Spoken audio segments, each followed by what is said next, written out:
focar a parte em que o filho pródigo deixa de ser pródigo. Ele volta para a casa do pai. E quero fazer uma analogia com a nossa vida. Eu quero que entendamos a nossa situação, que também éramos filhos pródigos.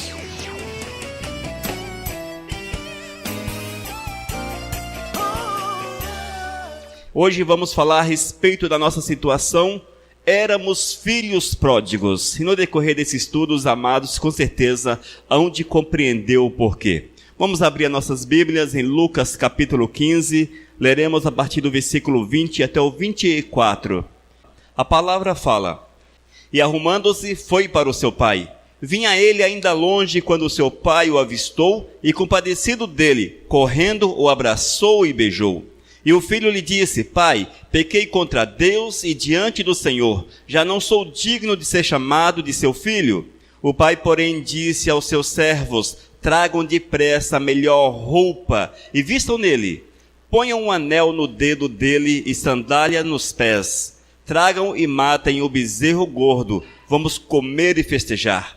Porque este meu filho estava morto e reviveu, estava perdido e foi achado. E começaram a festejar. Senhor, nós te louvamos por esta palavra, Pai. E quero pedir que tu venhas falar conosco para que nós possamos entender o teu grande sacrifício, o teu grande amor, o teu grande zelo para com a nossa vida, Senhor.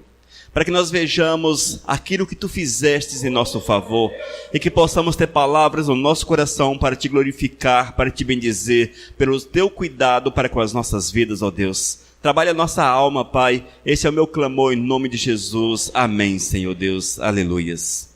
Irmãos, todos conhecem a parábola do filho pródigo. Talvez uma das parábolas mais conhecida, mais ensinada, mais pregada que esteja na palavra. No entanto, hoje eu quero focar a parte em que o filho pródigo deixa de ser pródigo. Ele volta para a casa do pai. E quero fazer uma analogia com a nossa vida. Eu quero que entendamos a nossa situação, que também éramos filhos pródigos. Estávamos mergulhados no pecado, longe do Senhor. Havíamos pedido a nossa parte da herança e havíamos partido para este mundo. No entanto, o amor do Senhor, o cuidado de Deus nos alcançou e nos trouxe para a sua presença. E hoje nós estamos aqui reunidos como filhos de Deus. Aqueles que abandonaram o mundo, abandonaram as coisas erradas, abandonaram o pecado e abraçaram a causa de Cristo Jesus, para vivermos a verdade dele acima de todas as coisas. Necessário é, irmãos, que a nossa vida seja exclusivamente do Senhor. A Bíblia diz que nós somos propriedade exclusiva de Deus. Algo exclusivo quando é apenas seu. Não há uma divisão, não há uma sociedade, não há alguém que faça parte da nossa vida. O Senhor, Ele é dono exclusivo da nossa existência. E é preciso que possamos entender essa verdade, para que assim o nosso coração vibre na presença do Mestre, que tenhamos alegria em servir, em glorificar o nosso Senhor e Salvador Jesus. Amém, queridos? Nós não vamos ler toda a história, toda a parábola, já vista que é bem conhecida. Porém, a partir do versículo 20, nós vamos ver o momento em que aquele jovem deixou ali o pecado, a sua vida pródiga, e resolve voltar para a casa do Pai, voltar para a presença do Todo-Poderoso. E é a partir desse momento que nós vamos aplicar a nossa vida. Amém, igreja? Como nós vemos no tópico primeiro, Deus nos vê a uma grande distância. No versículo 20 diz: E arrumando-se foi para o seu pai. Vinha ele ainda longe, quando o seu pai o avistou. Irmãos, na verdade o Senhor nunca tirou os olhos de nós. O Eterno quer, e Ele tem um projeto para a nossa vida, que haja um retorno, que nós estejamos voltando para a casa do Pai. E esta é uma realidade que aconteceu conosco. Éramos tal qual este jovem, um filho pródigo, que estávamos mergulhados no pecado, longe do Todo-Poderoso, mas um dia lembramos da casa do nosso Senhor. um dia fomos chamados a atenção pelo Espírito Santo. Reconhecemos o nosso estado pecaminoso, reconhecemos que estávamos errados, que estávamos longe do Senhor, longe do Pai, numa terra estranha, vivendo de forma estranha à vontade de Deus, e ali o Espírito Santo chama-nos a atenção. Ele toca no nosso coração, ele nos convence da necessidade de uma mudança de vida. E a partir desse momento, amados, são os passos iniciais para o crescimento. Os passos iniciais que é onde nos conduzir para a glória, porque um dia estaremos com o Todo-Poderoso lá nos céus. No entanto, é preciso que essa volta para a presença do Mestre, ela seja pontilhada com servir, o amar, o fazer aquilo que o Pai quer. Nós precisamos entender a vontade do Senhor e colocarmos em prática aquilo que o Todo-Poderoso deseja para a nossa vida.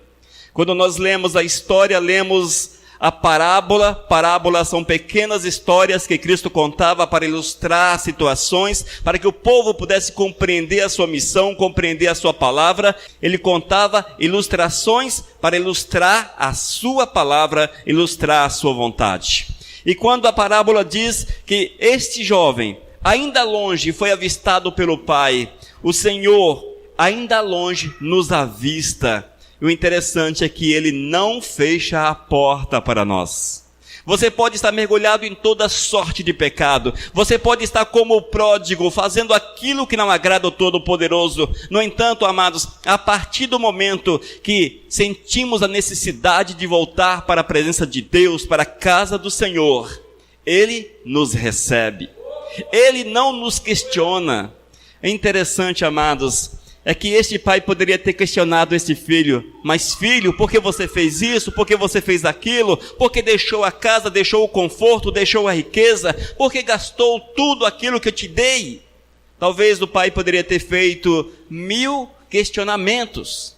Deus também poderia nos questionar. Por que você está no mundo? Por que você vive a prática do pecado? Por que você não voltou para mim antes? Deus poderia questionar-nos, amados. Mas o Senhor não quer saber do nosso passado. Deus quer saber do nosso presente. Entenda isso, igreja. Deus quer que o nosso presente seja para a honra e para a glória dEle. Que o nosso passado seja, em definitivo, apagado. Apagado para que não faça mais diferença na nossa vida. Aqueles que aceitam a Cristo como Senhor e que voltam para a casa do Pai, estes são feitos em novas criaturas, aleluias, glórias a Deus por isso, amados. E em 1 Pedro capítulo 3, versículo 12, ouça o que está escrito, é mais um ensinamento poderoso para a nossa vida.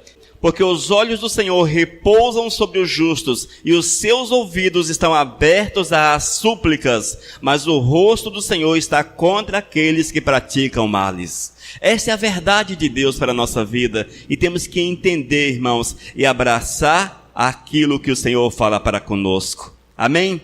Esta é a vontade do Senhor, que haja um retorno. E o texto diz que o pai compadecido houve no coração daquele pai compaixão para com o pródigo, compaixão para com aquele filho que deixou todas as coisas.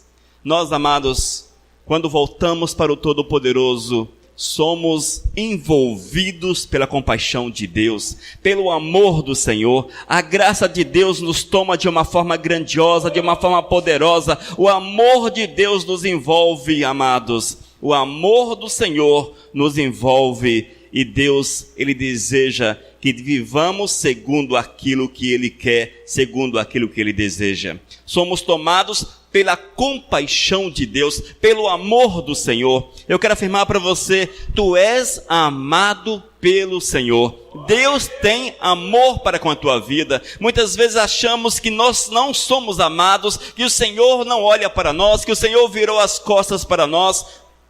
Isto, irmãos, é um entendimento errado, é a nossa carne. É a nossa carne que quer nos fazer pecar contra o Todo-Poderoso. Mas a palavra nos diz, irmãos, de forma clara, que o Senhor tem compaixão daqueles que voltam para a sua presença. O Senhor tem compaixão. Ele nos acolhe, Ele nos ama, Ele nos recebe, Ele nos dá um lugar na sua casa.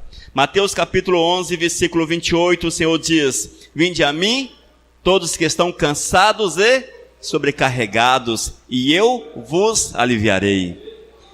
Que bênção, não é, irmãos? Que bênção. O Senhor nos chama para que haja uma restauração, uma volta para a sua presença, para que assim sejamos feitos em seus filhos, lavados, purificados. Ele toma a nossa causa nas suas mãos, Ele nos guia, Ele nos leva, Ele nos conduz pelo caminho certo. Tudo isso, irmãos, é o amor do Senhor para com a nossa vida, é o amor de Deus para com a nossa vida. Precisamos entender e nos deixar tomar pelo amor do Senhor e vivermos esse amor com todas as forças da nossa vida. O interessante, queridos, é que o coração de Deus é marcado por compaixão para conosco, amor para conosco. E nós, até que ponto temos amado o Senhor? Até que ponto nós amamos de fato o Senhor? Até que ponto? A Bíblia diz que aqueles que amam o Senhor deixam tudo para trás e vivem a verdade do Senhor. Que a vida daqueles que amam a Cristo é movida pelo Espírito Santo. Não mais pela carne, não mais pela sua própria vontade, não mais pelos seus entendimentos, mas pela vontade do Senhor acima de todas as coisas. Nós precisamos amar a Deus com toda a nossa força, com todo o nosso ser. Amém? Ainda no versículo 20. E arrumando-se foi para o seu pai. Vinha ele ainda longe quando seu pai o avistou e, compadecido dele, correndo, o abraçou e o beijou. Oh, glórias! Irmãos, o interessante é que o Senhor corre ao encontro dos seus filhos. O Senhor corre ao nosso encontro. Quando nós observamos a palavra, talvez você não entenda dessa forma, mas quando nós observamos a palavra, nós vemos que o primeiro passo quem deu foi o Senhor. Foi o Senhor que nos amou primeiro. Foi o Senhor que deu Jesus para que o caminho fosse aberto. Foi o Senhor Jesus que moveu de uma forma poderosa para que nós pudéssemos ter uma nova vida, sermos acolhidos e feitos em filhos dele. Essa é a verdade, amados. O Senhor, a exemplo do Pai da parábola, corre ao nosso encontro. O Senhor nos ama de uma forma tão grande, mas tão grande, que Ele está sempre pronto a nos receber, a nos acolher. Esta é a verdade do Todo-Poderoso. É o Deus que acolhe, é o Deus que cuida. Talvez nós temos algumas restrições na nossa vida. Nós, como crentes, temos restrições. Olhamos para algumas pessoas e achamos que elas não são dignas de salvação. São pessoas más, pessoas ruins. E no Brasil temos muitas pessoas ruins nesse mundo afora, muitas pessoas ruins que estão na mídia. E nós criamos naturalmente uma rejeição profunda. E achamos que essas pessoas merecem a morte, mas não merecem a vida. Não é verdade? Quantas vezes nós olhamos para um cara ruim e falamos, ele merece morrer, é pena de morte para ele, tem que morrer mesmo, é isso, aquilo, outro. Nós somos pessoas que estamos aqui para acusar. E acusamos, quando na verdade o Senhor quer é acolher. Deus quer é cuidar, é cuidar. Eu quero falar ainda, irmãos, quando você ver na televisão alguém muito ruim, está preso ou que fez coisas ruins, está solto por aí. Não deseja no teu coração que ele seja morto, mas que ele seja salvo para a honra e para a glória do Mestre. Porque assim é o olhar de Deus. É desta forma que Deus olha, irmãos. E o Senhor corre ao encontro daquela pessoa. Ele tem uma porta diante dele para que ela seja aberta. Mas poucos querem passar pela porta que é Cristo Jesus. Poucos querem a porta que é Cristo Jesus. Jesus amou o pior pecador. Nós precisamos amar o pior pecador. Não apenas aqueles que são bons e bonitinhos, mas também aqueles que são ruins. Amarmos e orarmos por eles, para que Deus, na sua graça, na sua misericórdia, faça alguma coisa em favor, para que haja salvação naquelas vidas. É assim que o Senhor mostra a sua bondade, o seu amor, irmãos. E é em Cristo que nós precisamos aprender. é aquele que dirige a nossa vida, é o nosso mestre, é aquele que nos ensina. Ele é o amor e nós precisamos imitá-lo em todos os aspectos da nossa vida. E na sequência ainda do versículo 20, e o abraçou e beijou, e o abraçou e beijou. João 3,16 diz, porque Deus amou o mundo. Quem é o mundo? Somos nós, pessoas pecadoras, pessoas que necessitavam de salvação, porque Deus amou o mundo de tal forma que deu seu Filho unigênito para que todo aquele que nele crer não pereça, mas tenha a vida eterna. E Cristo Jesus mostra através dessa parábola, quando há arrependimento no coração do pecador, Ele abraça, Ele beija, Ele ama, Ele muda a vida daquele que se coloca diante do altar. Essa é uma verdade que nós precisamos entender. Certamente nós não vamos entendê-la, porque o Senhor está muito acima do nosso entendimento, mas é preciso fazer segundo o que Ele fez. Nós precisamos fazer de forma semelhante. Se Deus amou, se o Senhor amou, se Jesus amou, eu preciso amar, nós precisamos amar e nós não podemos fazer objeções. Este é ruim demais, não merece amor. Aquele é péssimo, não merece amor. Nós temos que amar os nossos inimigos, amar aqueles que não gostam de nós. E se porventura não há este amor no coração, necessário é que clamemos ao Senhor e peçamos amor no coração. É fácil? Não, não é. Mas esse amar, irmãos, também vale ressaltar que não é andar pelas ruas, ele é meu amigo, ele é pessoa ruim, vou ter que andar abraçado com ele, vou sentar na mesma mesa, vou comer com ele, enfim. Não necessariamente isto. Não necessariamente. É o amar de não odiar. Não odiar. Ou seja, necessariamente você não vai sentar com este que te faz o mal. Comer com ele, alegrar-se com ele. Não, você não vai permitir que o teu coração seja dominado por sentimentos ruins, produzidos pelas ações daquela pessoa.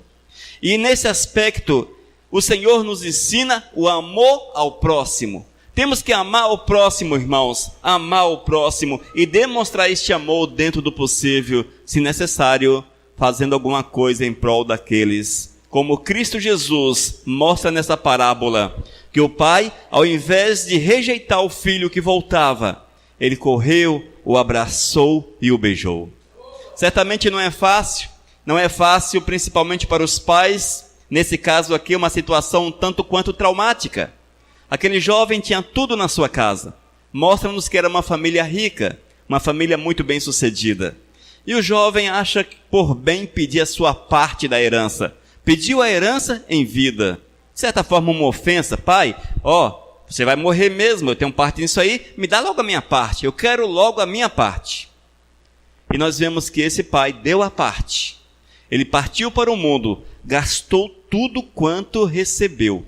Jogou tudo fora, como nós conhecemos na história. Era para ser rejeitado pelo pai, odiado pelo pai, como nós vemos hoje em dia, a chamada ovelha negra da família. No entanto, vemos que a partir do momento que aquele jovem reconhece o seu estado, reconhece que talvez o seu pai poderia recebê-lo como empregado, ele volta. Mas o interessante é que o pai não o queria como empregado, mas como filho. E esse pai amou, esse pai abraçou e beijou este jovem que havia deixado o convívio da sua família. Queridos, é assim que o Senhor faz conosco. Como estão nossos passos? Será que nós não estamos, de certa forma, semelhantes a esse jovem? Quando esse jovem partiu para terras distantes e ali gastou tudo quanto tinha, vamos simplificar. Quando nós partimos da presença de Deus, um passo à frente, estamos em terra estranha. Estamos em terra estranha. Eu estou aqui na presença de Deus. Estou em terra estranha. Estou em santidade. Permitir que o pecado entre na minha vida. Permitir que o pecado encontrasse lugar no meu coração. E é a terra estranha. A terra em que você abandona a casa do pai, que abandona o teu pai, que abandona o Senhor. Nós temos um entendimento muitas vezes equivocado, que abandonar Deus é quando alguém parte para o mundão e vai consumir drogas, bebidas, festas, se homem mulheres, se mulheres homens, viver a fornicação, a prostituição, a mentira, enganando o próximo. Nós entendemos que isto é abandonar a Deus. Mas na verdade, abandonar o Senhor é apenas dar lugar ao pecado no coração, seja ele qual for. Seja qual for o pecado, mesmo que seja aos nossos olhos um pecadinho bem pequenininho, vale ressaltar que pecado não tem tamanho. Amém?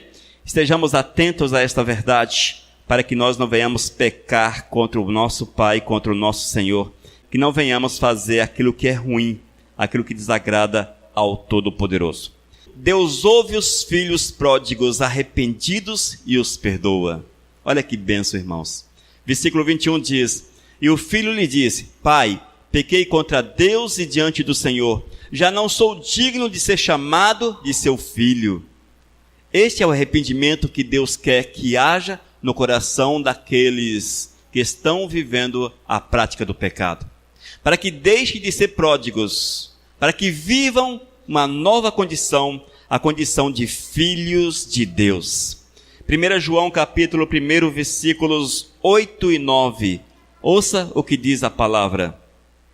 Se dissermos que não temos pecado nenhum, a nós mesmos nos enganamos e a verdade não está em nós. Se confessarmos, ouça, se confessarmos os nossos pecados, Ele é fiel e justo para nos perdoar os pecados e nos purificar de toda injustiça.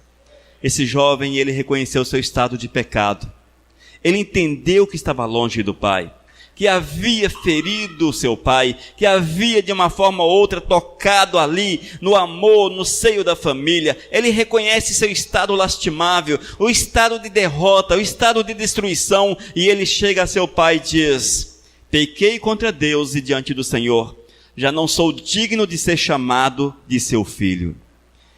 Irmãos, nós quando reconhecemos nossos caminhos errados, reconhecemos que estamos vivendo no pecado, e o pecado, infelizmente, ele está presente diante de nós, e muitas vezes dá-se lugar às práticas pecaminosas.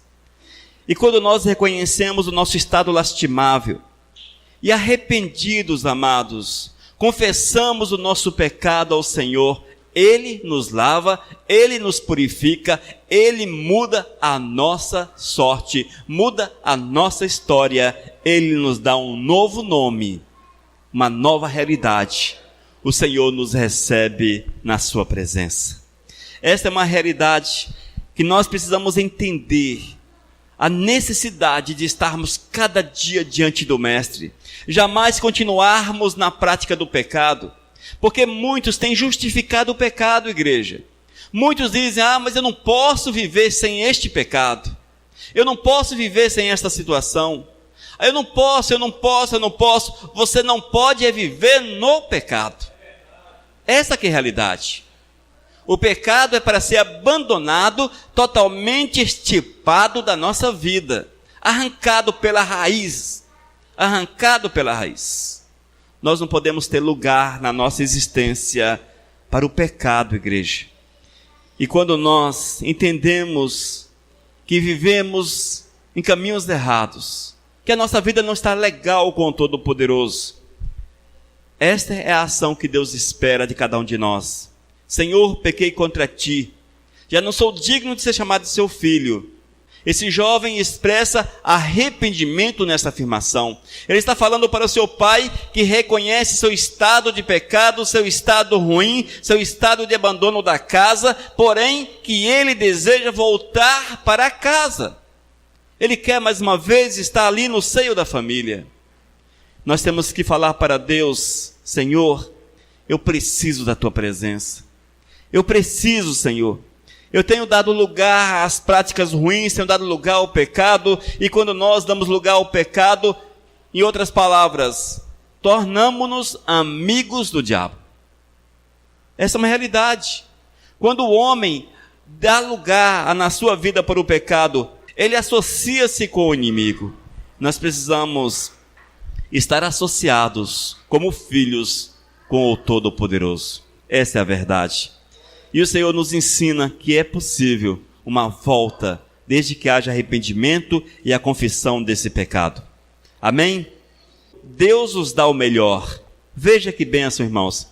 O Pai, porém, disse aos servos: tragam depressa a melhor roupa e vistam nele.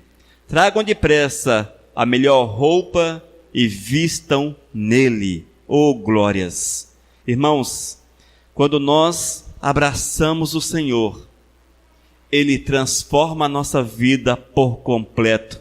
Ele muda a nossa vida por completo. E Ele nos dá o melhor que essa terra pode oferecer. Essa é uma verdade. Essa é uma realidade que muitas vezes tem sido ensinada de forma errônea por aí. Mas é uma promessa de Deus para o povo de Israel e também uma promessa de Deus para aqueles que são fiéis ao Senhor. Isaías capítulo 1, versículo 19. Se quiserdes e me ouvirdes, comereis o melhor desta terra. Deus tem o melhor para cada um de nós, amados. Nessa parábola fica expresso isso. Tragam depressa a melhor roupa e vista nele. Veja o amor do Senhor manifestado. Veja como Deus amou. Veja como o Pai amou este filho. Ele não, pega uma roupa qualquer. Não, pega a melhor roupa e vistam nele. O Senhor, irmãos, Ele nos dá o melhor. O Senhor, Ele nos transforma de uma forma poderosa, de uma forma grandiosa. Deus tem reservado para cada um de nós vitórias sobre a face da terra. O grande problema, irmãos, é que nesses últimos tempos as pessoas estão distorcendo estas afirmações do Senhor. Ontem mesmo falávamos a respeito dessa questão enquanto estávamos indo orar. Nós tínhamos visto um vídeo em que um pastor estava prometendo que se alguém desse uma parte do seu salário ou da prestação da sua casa, daquilo que recebia até mesmo como bico, no final do ano essa pessoa teria sua casa própria. Somente isto, irmãos. Esta era a promessa do pastor para aqueles que enfiavam a mão no bolso e depositavam ali, na caixa de ofertas da igreja, a oferta. Mas não é assim que o Senhor promete a bênção. Ele promete a bênção para aqueles que, arrependidos, voltam para a sua presença, que o busca de verdade, que deseja estar com Ele. Sim, Ele tem o melhor da terra, mas não é o melhor da terra que o dinheiro pode comprar, não. É o melhor da terra que o amor de Deus pode dar, que o amor do Senhor pode dar. E certamente, amados, muitos ficaram profundamente decepcionados, porque embarcaram, até por ambição, na promessa daquele pastor famoso. E certamente no final do ano não tiveram sua casa própria quitada, nem tampouco ganharam uma casa própria. Onde está o Deus daquele pastor? É onde entram os questionamentos, e muitos não querem saber do Senhor, porque os falsos profetas dos últimos dias fazem promessas mentirosas. Mas os homens querem ouvir essas promessas. Eles embarcam na canoa furada das promessas mentirosas. No entanto, o que nós vemos e a promessa do Senhor para nós é que aqueles que se achegam a Ele, que são feitos em novas criaturas, aqueles que o amam acima de todas as coisas, Deus tem o melhor. O Senhor tem o melhor para você. Deus tem bênçãos incomparáveis, bênçãos que nós não podemos afirmar o tamanho, porque são grandes demais. Grandes demais.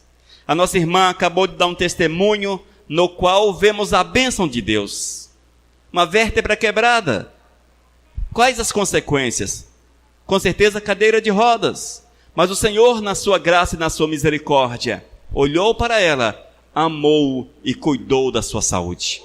É dessa forma que Deus faz, amados. É assim que Deus age. É por isso que nós temos que amar o Senhor acima de todas as coisas, porque Ele é conosco. Deus é conosco. O Senhor cuida daqueles que o amam, daqueles que procuram entregar a sua vida nas suas mãos. Amém? No versículo 22, O pai, porém, disse aos servos: tragam depressa a melhor roupa e vistam nele. E a seguir, ouça essa parte interessante: ponham um anel no dedo dele e sandálias nos pés. Ponham um anel no dedo dele e sandálias nos pés. Queridos, anel e sandálias, conforme os historiadores, conforme aqueles que estudaram os costumes daquela época, significava homens livres. Que esses não eram escravos, mas que eram homens livres. Aqueles que eram livres geralmente tinham anéis, tinham sandálias. Os escravos andavam descalços e com certeza não tinham anéis. Os anéis e as sandálias significava, mostrava que aquele jovem era livre. Que a liberdade de Deus, que a misericórdia do Senhor o havia alcançado e que a sua vida era nova, uma vida transformada, uma vida, irmãos, livre do pecado. João capítulo 8, versículo 36, ouça o que diz a palavra de Deus. Se, pois, o Filho vos libertar, verdadeiramente sereis livres. Oh, glórias! Se o Filho vos libertar, verdadeiramente sereis livres. Mas, amados, olha só, vale a pena bater nessa tecla. Porque nós temos vivido dias e temos visto com muita facilidade crentes que, na verdade, são escravos e não são livres. Porque temos visto, irmãos, que as pessoas estão sendo escravas, estão vivendo como escravas do pecado, não de Cristo, escravas do pecado. Nós temos visto uma associação, amados, em que as pessoas estão dentro da igreja, porém a sua cabeça, o seu coração está lá no mundo. O que entra na igreja é o corpo, a sua alma, o seu coração, o seu querer, o seu desejo, os seus sonhos, no mundo. São escravos do mundo. Seus pés estão descalços, seus dedos, com certeza, não há anéis. Quando o Senhor, irmãos, Ele nos liberta, nós vamos viver uma nova vida somente para Ele.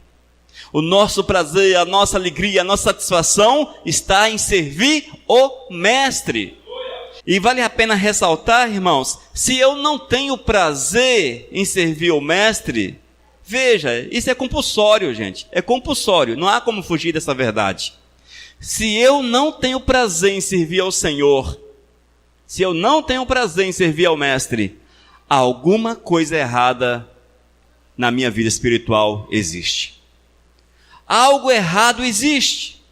Porque se o Espírito Santo de Deus habita no meu coração, eu tenho, com certeza, prazer, alegria, satisfação, porque quem há de mover na minha vida será o Espírito de Deus, e o Espírito de Deus há de trazer-me, conduzir-me, levar-me para a presença do Senhor.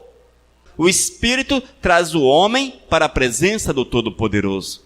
Mas, se eu vivo, irmãos, sem prazer em Deus, sem alegria no Senhor, tem algo errado na minha comunhão com Ele. Isso é fácil, é constatável. Não é algo complexo, difícil. É fácil. Se a minha vida não é marcada por prazer naquilo que é de Deus. O que é de Deus? Louvá-lo, adorá-lo, orar, ir à igreja, falar do amor de Cristo, testemunhar do seu poder, viver aí fora com Cristo Jesus no coração, ansiar pelas coisas lá do alto, ansiar como a corça anseia por águas. É esta a verdade do servo de Deus. Mas, se eu tenho dificuldade em fazer aquilo que é de Deus, em deixar-me envolver com aquilo que é do Senhor, é preciso que façamos uma análise. Será que há anéis e sandálias em nossos pés? Será que somos do Senhor, somos libertos? Ou vivemos como escravos, Quem é de Deus, ouve as palavras de Deus. Por isso não me dais ouvidos, porque não sois de Deus. A Bíblia é muito clara, irmãos. Quando nós lemos a Bíblia, todas as respostas que nós queremos, as encontramos. Quem é de Deus, ouve as palavras de Deus. Por isso não me dais ouvidos, porque não sois de Deus. João 8, versículo 47. Estejamos atentos a esta realidade. Amém? A parábola do filho pródigo. Nós vemos, amados, que um jovem abandonou a casa do pai, deixou o cuidado, o zelo, o amor e partiu para o mundo. Ali ele sofreu bastante, mas um dia, tocado pelo Espírito, reconheceu que, se voltasse para a casa do seu pai, certamente seria tratado de forma digna, e este optou em voltar. E voltou, e vemos que seu pai o acolheu, restituiu o seu lugar no meio da família, o honrou de uma forma grandiosa. Quando nós reconhecemos que estamos no pecado, andando por terras estranhas, e voltamos para a presença do Todo-Poderoso, certamente o Senhor há de nos honrar, o Senhor há de fazer uma grande festa, porque Deus promete a salvação para aqueles que o buscam, para aqueles que estão na sua presença. Versículo 23, está escrito: tragam e matem o bezerro gordo, vamos comer e festejar. Porque este meu filho estava morto e reviveu, estava perdido e foi achado, e começaram a festejar. Glórias a Deus. Lucas capítulo 15, versículo 7. Ouça o que está escrito, palavra do nosso Mestre Jesus. Ele diz: digo-vos que assim haverá maior júbilo no céu por um pecador que se arrepende, do que por 99 justos que não necessitam de arrependimento. O que é que Cristo fala? Que há júbilo, que há festa, que há alegria nos céus, por alguém que reconhece seu estado de pecado e volta para a presença do Mestre. E ele deixa isto claro nesta parábola.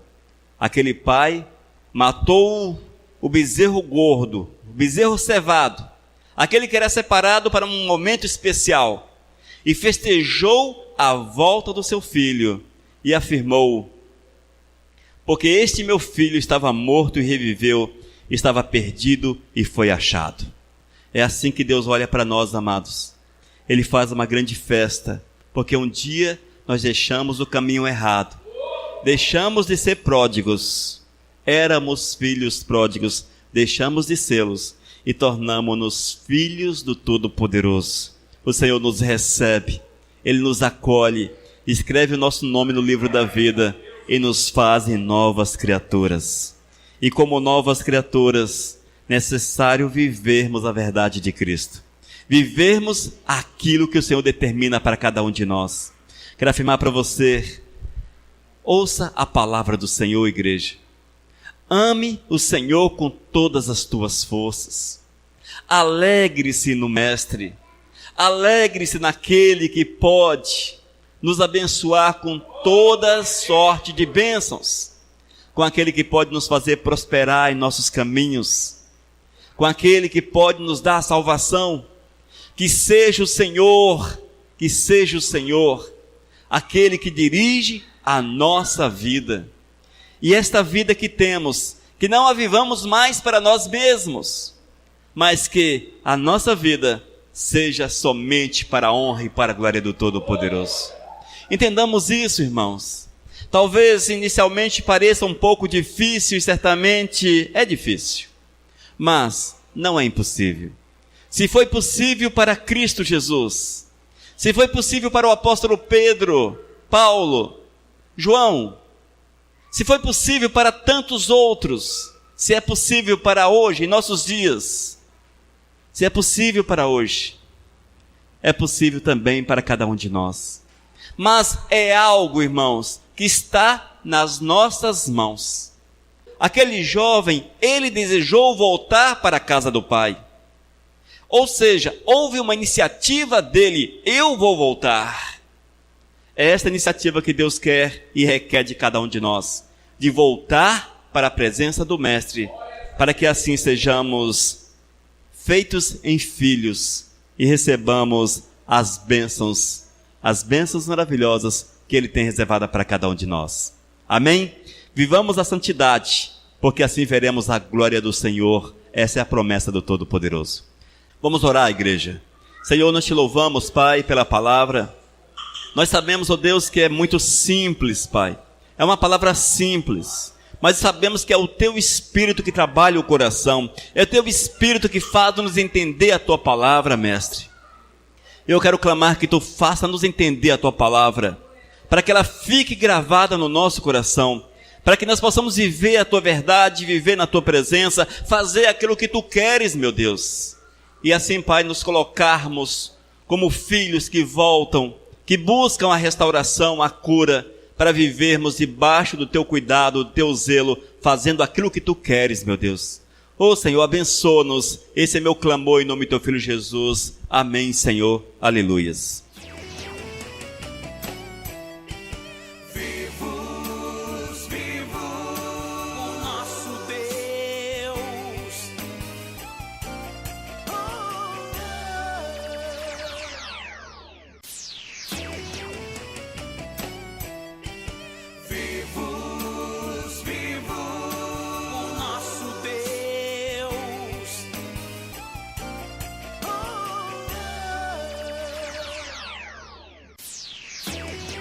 Mensagem número 802.